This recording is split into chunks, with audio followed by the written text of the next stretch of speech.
Hai, Assalamualaikum warahmatullahi wabarakatuh. Nama saya Muhammad Nur Fahmi bin Muhammad Aris dan hari ini saya ingin berkongsi dengan kamu semua ataupun menceritakan manuskrip kami daripada muka surat 181 sehingga 230. Jom saksikan. Sebelum itu, kita bermula dengan pengenalan, iaitu pengenalan kitab tip. Kitab tip merupakan sebuah kitab atau manuskrip mengenai ilmu-ilmu perubatan Melayu secara tradisional. Ia merupakan amalan-amalan petua-petua yang dimiliki oleh seseorang itu, sama ada sebagai bomoh atau sebagainya. Kitab tip menampilkan pelbagai rumusan, ubat untuk pelbagai jenis penyakit, sama ada penyakit yang bersifat dengan zahir ataupun yang bersifat dengan batin. Bahan-bahan yang sering digunakan dalam perubatan tradisional ini ialah yang pertama adalah air, yang kedua adalah tumbuh-tumbuhan dan yang ketiga seringkali bahagian-bahagian tertentu daripada haiwan. Selain itu, terdapat juga tata cara khusus yang bersesuaian digunakan untuk merawat sesuatu penyakit ini seperti penggunaan jampi, doa, tangkal atau azimat dan sebagainya dalam sesuatu perubatan yang dilakukan. Ilmu perubatan diwarisi secara turun-temurun melalui lisan ataupun amalan.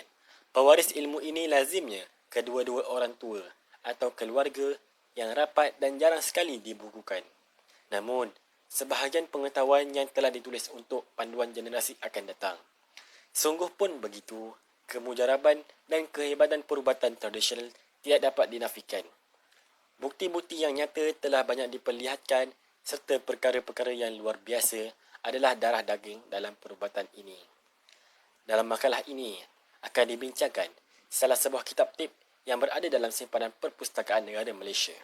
Perbincangan akan ditumpukan pada jenis-jenis penyakit yang tercatat dalam kitab ini dan pecahan-pecahan yang terdapat pada setiap penyakit tersebut. Di samping itu, akan dibincangkan juga bahan-bahan yang terdapat dalam flora dan fauna yang digunakan dalam kitab ini. Okey, bagi bahagian saya, terdapat 3 penyakit, antaranya penyakit sakit, penyakit meroyan dan penyakit sawan. Penyakit sakit hati, apabila bertemu dengan perangai demikian itu, iaitu sejuk, maka jadilah penyakit hati. Mesti antara kamu semua tidak faham arti itu. Macam saya juga, mungkin ayat itu adalah ayat lama, yang mungkin kita juga tidak faham maknanya. Tak apa, kita letak tepi itu, kita teruskan kepada ubatnya. Maka ubatnya adalah ambil segala rempah-rempah dan bahan segala yang hangat-hangat. Di dalam penyakit ini ada menceritakan tentang 3 kaedah rawatan bagi penyakit sakit hati. Antaranya, apabila datangnya penyakit ini, kita perlulah ambil cendana, lalu asah pada tembikar yang hangat dan bubuh pada tempat yang sakit itu. Keduanya adalah ambil adas pedas, adas manis dan madu, lalu pipis lumat-lumat, bermasak pada api. Pada mereka yang tidak tahu, adas ini sebenarnya boleh juga digunakan dalam bahan masakan. Tetapi, di zaman dahulu, ia digunakan sebagai rawatan bagi sesuatu penyakit. Dan nama saintifiknya adalah Pimpinella anisum. Merupakan tumbuhan yang berasal dari Laut Tengah dan juga Asia Barat. Ini adalah satu ilmu yang boleh saya kongsikan sedikit kepada kamu semua. Okey, baik. Selepas itu, beri minum setiap 3 pagi. Dan yang terakhirnya, ambil daun nyarang sungsang, daun letup, daun urang-aring, jintan kedua, halba, jemuju, cabai, sunti halia, padi, ganti pucuk dan cengkeh. Setiap bahan itu mestilah beratnya sekupang. Kemudian, pipis lumat-lumat, ambil patinya dan beri minum. Hampasnya bubuh pada tempat yang sakit itu. Ini adalah kaedah bagi merawat penyakit sakit hati ini. Okey, baik. Seterusnya adalah mengenai penyakit meroyan. Penyakit meroyan di mana ubat meroyan ini mempunyai pelbagai jenis dan penyakit ini biasanya perempuan yang menghidap selepas beranak. Adapun meroyan itu ada 6 jenisnya. Yang pertama meroyan darah, yang kedua meroyan besar, yang ketiga meroyan gila, yang keempat meroyan sesak, yang kelima meroyan angin dan yang keenam meroyan tahi namanya. Antara kaedah bagi rawatan penyakit ini adalah pertamanya ambil daun nyarang. kembas, dan mayang pinang yang muda itu diramas, kemudian ambil airnya. Bubuh ke dalam buyung 7 biji. Kemudian, bubuh tanah kira-kira sebesar jari manis, bubuhkan ke dalam buyung semuanya sekali. Apabila malam, perlulah dijaga baik-baik. Selain itu, ambil daun bermi, ujung melukut dan mata kunyit. Kemudian pipis, tempelkan pada perutnya. Ada juga kaedah seperti ini. Ambil akar betung dan buah pala diasah. Kemudian, bakar sebatang besi. Bila sudah merah, cucukkan ke dalam ubat itu dan beri minum. Ini adalah sebahagian kaedah rawatan bagi penyakit meroyan. Okey, yang terakhir adalah berkenaan tentang penyakit sawan. Penyakit ini seringkali terjadi kepada budak-budak. Bagi ubat ini adalah seperti ambil akar tampam tunggal, akar pagar anak, akar lalang, daun melapari dan bonglai. Lalu semburkan. Kemudian, ambil daun limau nipis, 3 helai, buah pala, manjakani, jintan, halba dan beras. Dan kesemuanya itu giling lumat-lumat, hancurkan dengan air, lalu bedakkan di serata tubuhnya. Ini adalah apa yang saya boleh kongsikan kepada anda bahagian saya. Jadi, saya serahkan orang selepas saya iaitu Alis. Okey, jom. Seterusnya, saya akan bincangkan jenis-jenis sawan yang menghidap budak kecil seperti menangis, sawan berang, sawan buaya, sawan sesak, sawan tahi, sawan berang dan sawan tidak boleh tidur. Tambahan pula, manuskrip ini ada juga menjelaskan terdapat pelbagai cara rawatan sawan, antaranya ubat rabun sawan, ubat buruh sawan dan ubat mandi sawan. Oleh itu, analisa mendapati bahawa ubat buruh sawan adalah dengan buruhkan pada seluruh badan. Ubat mandi sawan dengan mandi air mandian yang direndamkan dengan beberapa jenis daun. Salah satu contoh yang merupakan ubat rabun sawan adalah dengan ambil tahi musang, maka rabunkan. Kemudian dibacakan dengan ayat Al-Quran dan hembuskan pada ubun-ubun budak itu. Kemudian analisa menyatakan berkenaan ubat bagi penyakit sawan tahi yang mana mempunyai 2 cara, iaitu dengan ambil daun capa-capa, 7 halia, kunyit bantul, kulit belangkas dan kulit ketam, maka pipis dan pupukkan. Cara yang kedua, gunakan akar kernam dan akar bariba jika tahinya putih dan hitam atau merah. Kemudian daun bariba itu digiling dan dipupukkan. Selain itu, diceritakan ubat sawan berang iaitu dengan menggunakan lampu 7 laras, gulai, jerangau dan bawang merah, maka dicampurkan akan air limau kapas dan air sungai. Sekiranya demam, tidak boleh dimandikan. Manakala sekiranya tidak demam, mandikan. Kemudian buruhkan dengan kunyit kapur. Kemudian ada juga diceritakan ubat bagi budak menangis dengan cara ambil daun rumput babi, akar peria dan sirih pinang, kemudian pupukkan. Pada halaman ini juga menyatakan mantra bagi ibu sawan. Ubatnya menggunakan daun taram seni, daun kelangkang seni, daun cukup manis, daun tamar, jeringau dan jintan hitam, bulu kucing hitam, belerang, garam dan belacan. Dalam manuskrip ini juga ada menyatakan beberapa ayat Al-Quran yang dibacakan pada budak sawan dengan menempelkan pada budak sawan itu. Terdapat juga ubat budak tidak boleh tidur dan tidak boleh ke sungai yang dinyatakan dalam manuskrip ini, iaitu dengan cara menggunakan empedu kambing dan letakkan pada pusat budak itu, manakala ubat lain bagi budak yang tidak boleh ke sungai adalah ambil manisan dan minumkannya. Seterusnya dinyatakan ubat budak yang tidak tumbuh giginya dengan ambil lemak pelanduk dan gosokkan pada giginya. Tambahan pula ada juga dinyatakan dalam manuskrip ini ubat azimat bagi penyakit sawan. Kanak-kanak menangis malam, azimat supaya kanak-kanak tidak berpenyakit, kanak-kanak yang terkena syaitan dan jin dan banyak lagi. Kebanyakan azimat ini digunakan adalah dengan cara surihkan azimat pada kertas atau buluh gading atau timah hitam, kemudian diletakkan ke dalam pelatong dan digantungkan pada leher kanak-kanak itu. Malahan ada juga azimat yang dipakaikan di tangan kiri atau kanan kanak-kanak itu. Dengan adanya azimat ini, dipercayai kanak-kanak sudah tidak menangis, terkejut, tidak diganggu syaitan dan dilindungi dari sebarang penyakit. Assalamualaikum dan hai, saya Nina Anira binti Nia Hassan. Okey, saya teruskan dengan ubat penyakit seterusnya, iaitu ubat penyakit seterusnya yang saya dapat ialah satu ubat sakit perut panas, dua ubat cika, ubat cacing, ubat penyakit ubat penyakit sedu dan macam-macam. Dan saya akan sebut jenis ubat penyakit dan kaedah untuk merawatnya. Okey, pertama ialah yang pertama ialah ubat perut panas. Antara cara membuat ubat penyakit perut panas ialah ada yang mengambil bulai, jelawa, buah dan bunga pala, daun lereh, perawas hiasan untuk diletakkan pada perut dan diminumkan bahan tersebut untuk dijadikan ubat bagi perut panas. Yang kedua ialah ubat bagi penyakit cacing. Cara ataupun kaedah bagi merawat ubat penyakit cacing antaranya ialah mereka mengiris akar berbentika, bawang merah, kencana dan bulai.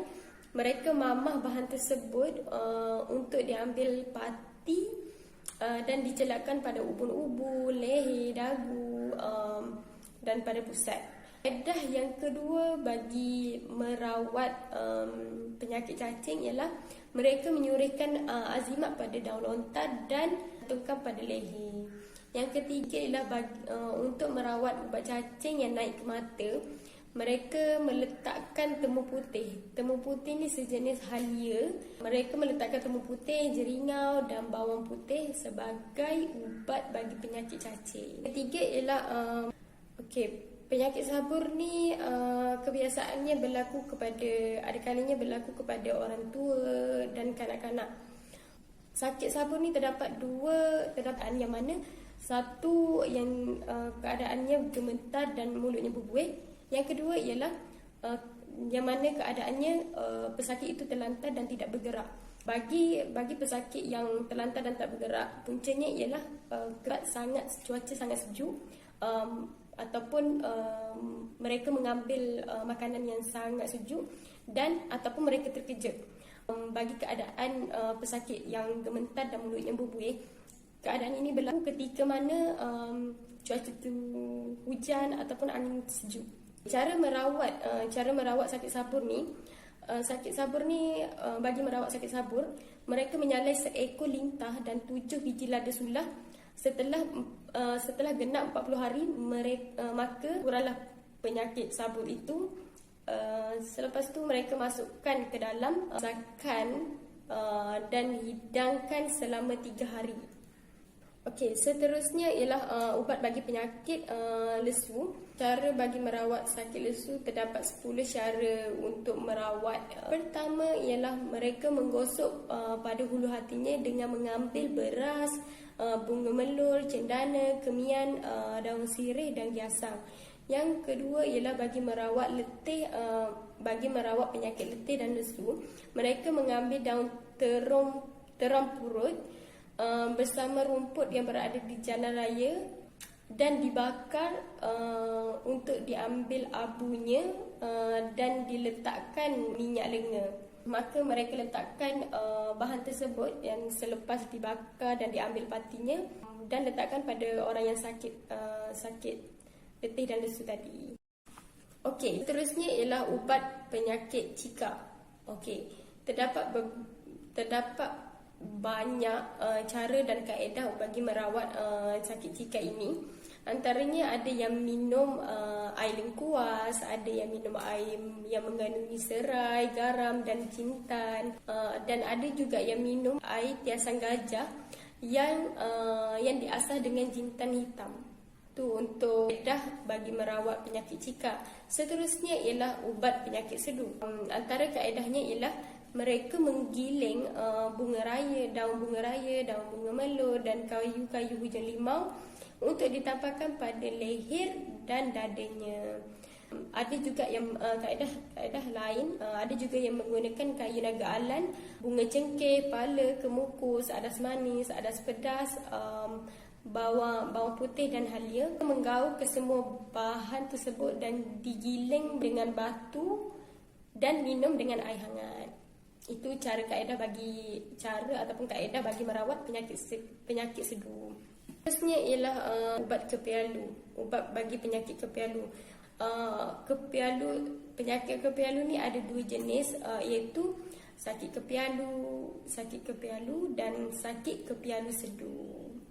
Antara kaedah bagi merawat kepialu sedu ialah meramas ubat, tali ubat, bemban dan daun lunang-lunang untuk dijadikan air dan diletakkan pada jintan putih dan manjakani. Itu sahaja daripada saya. Saya bagi kepada presenter seterusnya. Next. Hai, saya Zulekha. Saya akan menjelaskan jenis penyakit lain yang terdapat dalam manuskrip kitab tip. Antaranya penyakit serat tekak, penyakit terkena racun, penyakit senggugut dan penyakit bosong. Daripada analisis, terdapat kaedah yang dijelaskan untuk menghilangkan penyakit serat tekak, seperti kaedah menumbuk kelapa putih, air dan cakir gilang dan dibiarkan semalaman. Ada juga kaedah yang menggunakan paku cangkir, jintan hitam, minyak sapi dan gilang sebagai ubat makan. Seterusnya, kaedah merawat pelbagai penyakit terkena racun. Pertama, kaedah merawat racun dalam badan, iaitu dengan menggunakan bawang putih dan air madu yang dimasak setiap hari dan diamalkan sebelum makan. Ada juga yang menggunakan kaedah surih dan doa setiap hari Khamis pada mangkuk sabun. Kaedah lainnya ialah dengan mengambil dan meramas pulut bersama air, kemudian ditapis dan diletakkan sedikit minyak lenga sebelum dimakan. Jika ubat tersebut bertukar kepada warna berang, maka hendaklah disurih dan dipalu pada gong. Jika terdengar bunyi kedukan gong ini, ia dianggap sebagai penyakit itu hilang. Kedua, kaedah merawat racun terkena upas. Upas ini ialah sejenis tumbuhan beracun. Jadi untuk merawatnya ialah dengan mengambil kelapa muda yang dibelah 3 serta setandan pisang kelat, lalu dicampur dengan santan.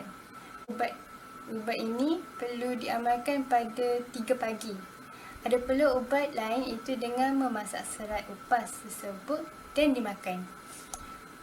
Selain itu, kaedah untuk menghilangkan rasa mabuk akibat terkena racun, iaitu dengan mengambil kulit korok, iaitu kulit kacang yang disurih dan kemudiannya diminum. Seterusnya, ubat racun terkena ular. Pada kebiasaannya akan dibacakan azimat dan doa untuk ditiupkan pada ubun-ubun. Namun dalam manuskrip ini dijelaskan bahawa setiap ubat terkena racun ular ni adalah berbeza mengikut jenis ular tersebut. Contohnya, bagi ular tedung ataupun ular senduk, kaedah rawatannya adalah dengan mengambil kayu cenderai yang diasah pada tudung periuk untuk disapukan pada luka.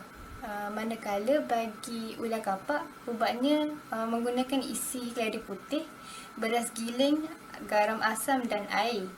Tapi berbeza pula dengan ular lekir, iaitu dengan melumurkan isi lekir rotan, beras giling dan air yang ditinggalkan semalaman pada tempat sakit.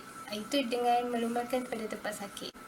Ada juga penawar bagi terkena ular ataupun kalajengking, iaitu dengan mengambil akar tawa ular pada pohon kecur lalu ditumbuk dengan puluk. Ramuan ni kemudian dimamah dan disembur pada luka tersebut. Penyakit seterusnya ialah sakit senggut, iaitu sakit wanita. Bagi mengobati sakit ini ialah dengan menggunakan tungku panas yang diletakkan di atasnya itu paru ayam yang tidak dibasuh. Jadi bila paru ayam dah dimasak, tungku panas itu kemudiannya diletakkan di selah kangkang dalam posisi bertinggung. Seterusnya, penawar bagi penyakit bosor, iaitu dengan menumbuk jintan dan ambil patinya untuk diminum. Sebelum kita pergi ke halaman yang seterusnya, suka untuk saya kongsikan penyakit bosong yang dimaksudkan oleh Wan Zulaikha sebentar tadi sebenarnya adalah penyakit busung. Okey, penyakit busung yang bermaksud kembung. Jadi, untuk halaman seterusnya, pengarang tidak ketinggalan untuk berkongsi dengan kita semua beberapa jenis penyakit yang berkaitan dengan perempuan. Untuk penyakit yang pertama yang disebutkan oleh pengarang kitab adalah penyakit haidnya berbau busuk. Apakah kaedah rawatan yang digunakan? Kaedah rawatannya adalah dengan mengambil daun sembung, dicampurkan dengan daun kelat, kemudian tambah sedikit garam dan gilingkan bersama dengan air, kemudian minum. Untuk penyakit perempuan yang kedua adalah penyakit perempuan yang tidak datang haid ataupun dinyatakan juga perempuan tidak datang bulan. Untuk penyakit tersebut terdapat banyak kaedah yang dikongsikan oleh pengarang. Antaranya ialah yang pertama, ambil adas manis, halba, dicampurkan dengan sedikit minyak sapi, kemudian masukkan madu dan air dan masak sehingga tinggal setengah, serta minum dan makan isinya.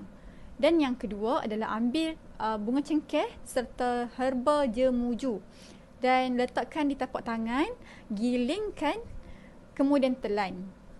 Kaedah yang ketiga adalah ambil daun ganda rusa, kemudian masukkan seulas bawang dan 7 biji lada dan lumatkan, kemudian sapu di bahagian ari-ari, iaitu di bawah pusat bahagian anggota badan perempuan, kemudian kimanya. Kimanya di sini bermaksud alat sulit perempuan. Okey, seterusnya adalah penyakit perempuan yang berlarutan darahnya.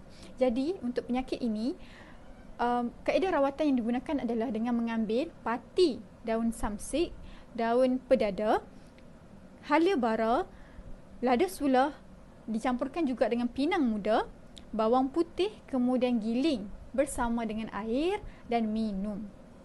Penyakit yang seterusnya adalah penyakit keputihan ataupun di dalam kitab tib disebut sebagai penyakit perempuan yang berair putih seperti nanah. Apakah kaedah rawatan yang dikongsikan? Okey, kaedah rawatannya adalah dengan mengambil lada, kemudian jemuju dan juga dicampurkan dengan biji sawi, kemudian lumatkan dan sapukan di bahagian kimanya. Selain pada itu, pengarang juga berkongsi tentang penyakit perempuan sundal. Menurut pengkaji, penyakit perempuan sundal ini bermaksud perempuan yang tinggi nafsu syahwatnya. Jadi bagaimanakah cara untuk kita mengawal penyakit tersebut adalah dengan mengambil 5 perah. Perah merupakan herba, kemudian lada, kemudian campurkan dengan halia padi dan lengkuas, giling bersama dengan air hangat dan minum. Dan yang terakhir suka untuk saya kongsikan juga adalah penyakit sakit ari-ari. Selalunya penyakit ini dihadapi oleh perempuan ketika mana datang haid.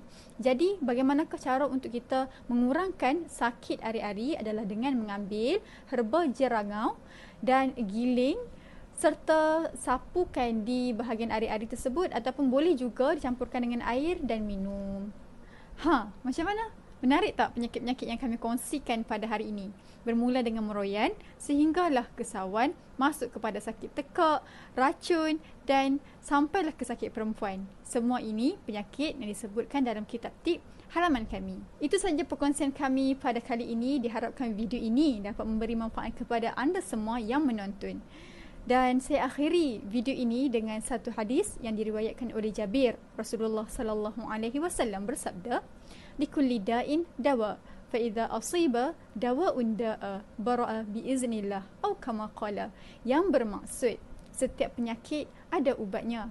Apabila dijumpai ubatnya yang tepat, maka sembuhlah penyakit itu dengan izin Allah Subhanahu wa taala. Hadis riwayat Imam Muslim.